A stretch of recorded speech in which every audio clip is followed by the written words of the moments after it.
Армысыздар, ардақты ағайын. Есімім менің Назира Сұлтан-Мұратқызы. Менің YouTube каналыма қош келдіңіздер. Менің оқуымдағы құлшылыққа қатысты мақалалар мен Абайдың қара сөздері, поэзиялар сіздердің көңілдеріңізден шығып жатса, онда міндетті түрде лайк басып, каналға жазылып, яғни тіркеліп, өздеріңіздің пікірлеріңізді жазып қалдыруларыңызға болады. Мен міндетті түрде жауап беруге тырысамын. Ал біз бүгін Муфтият KZ сайтынан ардақты пайғамбарымыздың соңғы өсиеттері деген мақаланы оқитын боламыз. Бізбен бірге болыңыздар. Жаратқан Алла тағалаға сансыз мадақ. Ардақты пайғамбарымыз Мұхаммед Мұстафаға, оның отбасы мен барлық сахабаларына салауаттар мен сәлемдер болсын. Адамзаттың ардақ тұтар ұстазы, жер бетіне мейірім ретінде жіберілген Хазіреті пайғамбарымыз, оған Алланың салауаты мен сәлемі болсын, бүкіл өмірі арқылы біздерге керемет үлгі өнеге көрсетті. Алла елшісінің, оған Алланың салауаты мен сәлемі болсын, көзін көріп, насихаттарына құлақ асып, мүбәрак жанмен дидарласу адамдар үшін еш нәрсеге тең келмейтін бақыт болса, ардақты пайғамбарымыздың дүниеден өтуі сахабалар үшін үлкен қасірет болды. Әйтсе де Алла тағала қасиетті Құранның аяттары арқылы Алла елшісі, оған Алланың салауаты мен сәлемі болсын, адамдардың арасында мәңгілік жүрмейтіндігін, өзіне жүктелген аманатты орындағаннан кейін өзге адамдар сияқты бақилық болатындығын жиі ескертіп отырған. Мысалы, Алла тағала қасиетті Құранның Әли Имран сүресі 144 аятында Мұхаммед ақиқат жаршысы ретінде жіберілген елші ғана. Одан бұрын да талай елшілер келген. Егер ол ажалы жетіп көз жұмса, немесе өлтірілсе, сендер кері кетіп діннен шығасыңдар ма? Кім-кім кері кетіп діннен шықса, онысымен Аллаға мысқалдай зиян тигізе алмайды. Алла тура жолда жүрудің қадірін түсініп шүкіршілік етушілерді жақында мол сый-сияпатқа бөлейді деп айтқан. Сахабалармен қоштасатын күн жақындай түскенде Алла елшісі, оған Алланың салауаты мен сәлемі болсын, оларды рухани дайындап, астарлы сөздер арқылы қоштасар күннің таяп қалғанын меңзейтін. Әбу Саид Әл-Құдри, Алла оған разы болсын, жеткізген хадисте былай делінеді. Алланың елшісі, оған Алланың салауаты мен сәлемі болсын, адамдарға құтпа айтып тұрып, Алла тағала құлына бұл дүние мен өзінің қасында болу арасында таңдау мүмкіншілігін берді. Құлы Алланың қасында болуды таңдады деді. Осы кезде Әбу Бәкір, Алла оған разы болсын, көз жасын төгіп жылап жіберді. Біз Алла елшісінің, оған Алланың салауаты мен сәлемі болсын, таңдау еркіндігі берілген құл жайында айтқанына, оның жылағанын көріп таң қалыстық. Сөйтсек, таңдау еркіндігі берілген құл Алла елшісінің, оған Алланың салауаты мен сәлемі болсын, өзі екен. Әбу Бәкір, Алла оған разы болсын, бұны бізден бұрын түсініп қойған еді. Имам Бухари. Осындай оқиғалардың бірінде ардақты пайғамбарымыз, оған Алланың салауаты мен сәлемі болсын, науқастанып қалып, қызы Фатиманы, Алла оған разы болсын, шақырып, құлағына сыбарлап бір нәрсе айтады. Сол кезде Фатима, Алла оған разы болсын, анамыздың көңілі түсіп көзіне жас алып жылап жібереді. Сосын оң құлағына сыбырлап тағы да бір нәрсе айтады. Бұл жолы Фатима, Алла оған разы болсын, анамыз күлімсірейді. Осы сәтке куә болған ардақты пайғамбарымыздың, оған Алланың салауаты мен сәлемі болсын, жұбайлары Фатимадан не айтқаны жайында сұрағанда, Фатима анамыз, Алла оған разы болсын, пайғамбардың сырын ешкімге айта алмаймын дейді. Алла елшісі, оған Алланың салауаты мен сәлемі болсын, дүниеден қайтып арада біраз уақыт өткенде Айша анамыз, Алла оған разы болсын, осы мәселе жайында Фатимадан, Алла оған разы болсын, тағы сұрайды. Сонда Фатима анамыз, Алла оған разы болсын, пайғамбарымыз, оған Алланың салауаты мен сәлемі болсын, маған бірінші нәрсе айтқанда осы науқастан қайтыс болатынын айтты. Сол үшін жыладым. Сосын отбасымыздан өзіне ең алғаш болып менің қауышатынымды айтқанда қуанып күлімсіредім деді. Мәшһүр Жүсіп бабамыз ардақты пайғамбарымыздың, оған Алланың салауаты мен сәлемі болсын, соңғы сәті жайында пайғамбар асқапқа айтты. Тыңда бәрің. Өтпекке жақын болды уақытым менің. Алланың әзелдегі пәрменімен кетемін ортаңыздан енді сенің. Өтер деп қайғырмаңыз ешбір мені. Ілгері пайғамбардың бәрі хәммә. дүниеде бірде-бірі қалған емес, жалғыз-ақ бақи қылар Құдай ғана деп айтқан. Ардақты пайғамбарымыздың әрбір айтқан хадисі, әрбір насихатының мұсылмандар үшін алар орны ерекше. Дегенмен Алла елшісінің, оған Алланың салауаты мен сәлемі болсын, дүниеден өтер алдын айтқан өсиеттерінің мән-мағынасы өте үлкен. Мысалы, қоштасу құтпасында ардақты пайғамбарымыз, оған Алланың салауаты мен сәлемі болсын: «Уа адамдар, сөзімді жақсылап тыңдаңдар. Келесі жылы сендермен бұл жерде ешқашан кездесе алмауымыз мүмкін. Уа адамдар, мына күндер мен айлар сендерге қаншалықты қасиетті болса, мына қалаларың Мекке сендерге қаншалықты қадірлі болса, сендердің малдарың мен ар-намыстарың соншалықты қасиетті деп айтып, бірнеше маңызды өсиеттер қалдырған. Сол өсиеттердің негізгілеріне тоқталар болсақ, мынандай. Бірінші, аманатқа қиянат жасамау. Ардақты пайғамбарымыздың соңғы құтпасында айтқан насихаттарының бірі: кімнің мойнында аманат болса, оны аманат етіп тапсырған адамға толықтай берсін деп айтылуы аманат атаулының сұралуы өте үлкен екендігін білдіреді. Алла тағала қасиетті Құранның Ниса сүресі 58-ші аятында негізінен Алла сендерге аманаттарды өз лайықты орнына тапсыруларыңды әмір етеді деп айтқан. Мұсылман адам өте аманатшыл, өзіне тапсырылған аманатқа еш уақыт қиянат жасамауы қажет. Аманатшыл болу адамзатқа үлгі ретінде жіберілген барлық пайғамбарлардың бойындағы көрініс тапқан негізгі сипаттардың бірі. Өйткені пайғамбарлар Алла тағаладан Жебірейіл періште арқылы келетін уақиды аманаттап алып, сол қалпында өзгертпестен адамдарға жеткізуші. Алла тағала қасиетті Құранның Шұғара сүресінде Нұх, Худ, Салих, Лут, Шұғайб пайғамбарларды атай келе, олардың әрқайсысы өзінің қауымына расында мен сендер үшін сенімді бір елшімін деп айтқандығын хабар еткен. Аяттағы әмин сөзі сенімді әрі аманатшыл деген мағыналарды білдіреді.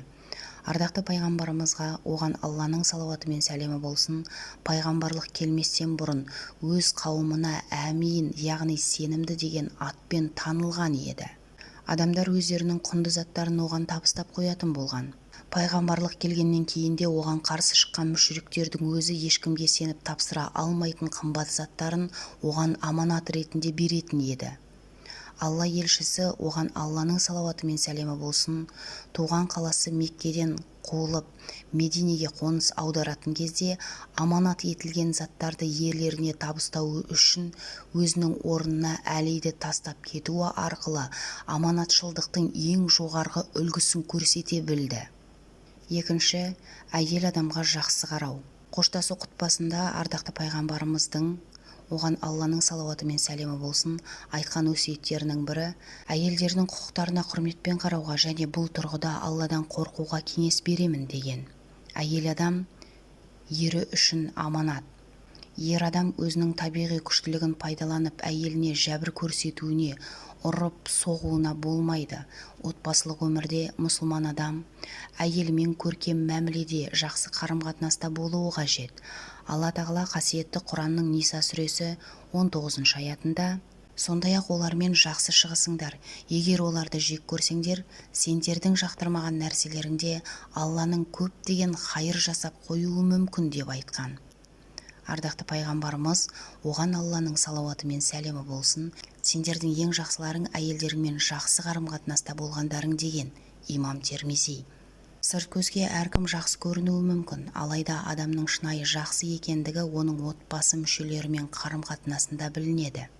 Алла елшісінің, оған Алланың салауаты мен сәлемі болсын, әйелімен жақсы қарым-қатынаста болған адамды хайырлы адам деп атауының бір мәнісі осыда. Үшінші, қасиетті Құранды берік ұстану.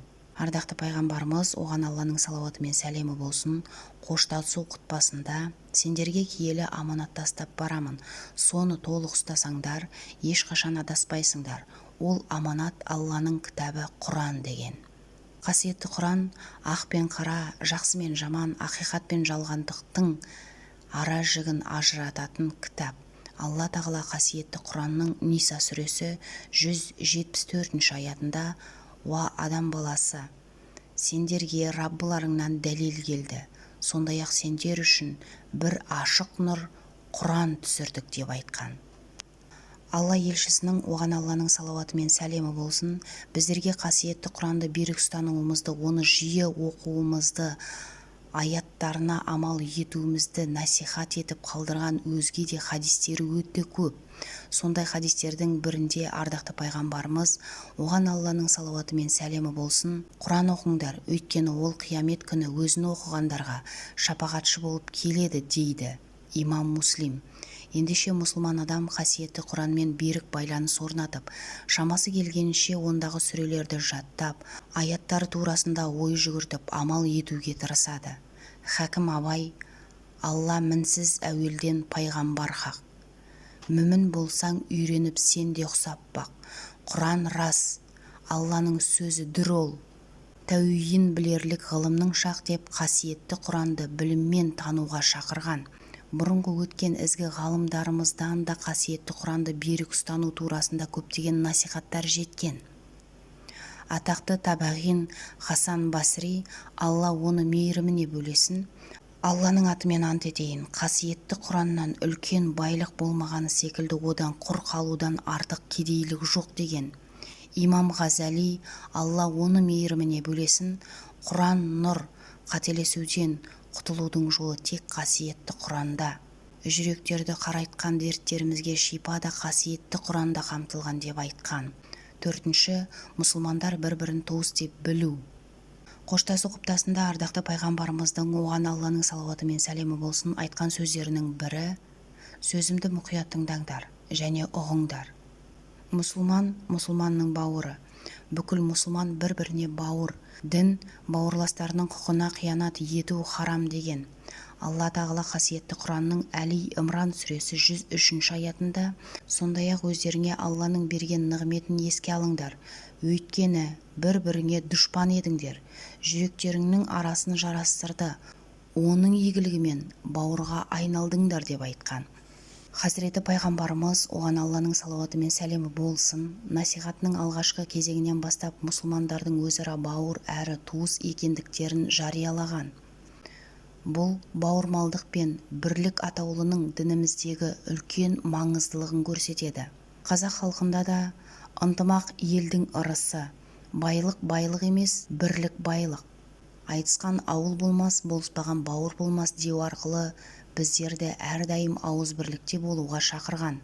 Алла елшісі, оған Алланың салауаты мен сәлемі болсын, тағы бір хадисінде мұсылмандар бір-біріне бауырмалдықта, мейірімділікте, қарым-қатынаста бір бүтін, дене іспеттес. Егер оның бір ағзасы ауырса, қалғаны ұйқысыз және ыстығы көтерілуінде онымен бірге болады деген. Имам Бухари. Қисса. Хузайфа, Алла оған разы болсын, атты сахаба мынандай оқиғаны жеткізеді. Ярмук шайқасынан кейін ағамның ұлын іздеп шыққан едім. Торсығымда тірі болса берермін, не жүзін сүртермін деген ниетпен алып шыққан суым бар еді. Іздеп жүріп ағамның ұлын таптым. Қатты жарақат алыпты, әйтсе де әлі тірі екен. Шөлмегімді алып су ішесің бе деп едім, ол бірден иә дегендей ишарат етті. Суды аузына апара бергенімде оның әр жағында жатқан бір адамның су деген ыңырсыған дауысы естілді. Ағамның ұлы бірден солай қарай апар дегендей қолын сермеді. Бірден торсығымды алып барып суды ішкізе бергенімде оның әр жағында тағы бір ыңырсыған адамның дауысы шықты. Ол да суды ішпей жатып солай қарай апар деді. Мен барып үлгергенше ол адам қайтыс болып кетті. Бірден екінші мұсылманға қайта жүгірдім. Барсам, ол да жан тәсілім болған екен. Қайтадан ағамның ұлына келсем, оның да көзі жұмылып үлгеріпті.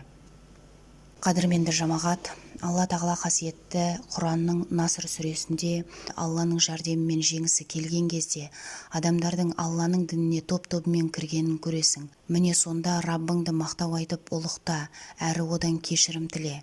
Расында ол тәубені өте қабыл етуші деп айтқан. Бұл сүре ардақты пайғамбарымыздың, оған Алланың салауаты мен сәлемі болсын, дүние салар уақытының жақындап қалғанын білдірткен. Осы сүре түскеннен кейін Алла елшісі, оған Алланың салауаты мен сәлемі болсын, көптеп истиғфар тілеп, Алла тағалаға мақтаулар айтатын болған. Ардақты пайғамбарымыз, оған Алланың салауаты мен сәлемі болсын, дүниеде мәңгілік болмағанымен, Алла елшісіне түсірілген Құран және ардақты пайғамбарымыздың, оған Алланың салауаты мен сәлемі болсын, сүннеті әлі күнге дейін біздің жанымызда, әрі қияметке дейін бола бермек. Ендеше қасиетті Құран аяттарына амал еткен ардақты пайғамбарымыздың, оған Алланың салауаты мен сәлемі болсын, насихатына құлақ асқан ізгі жандардың қатарында болуды Алла тағала баршамызға нәсіп еткей.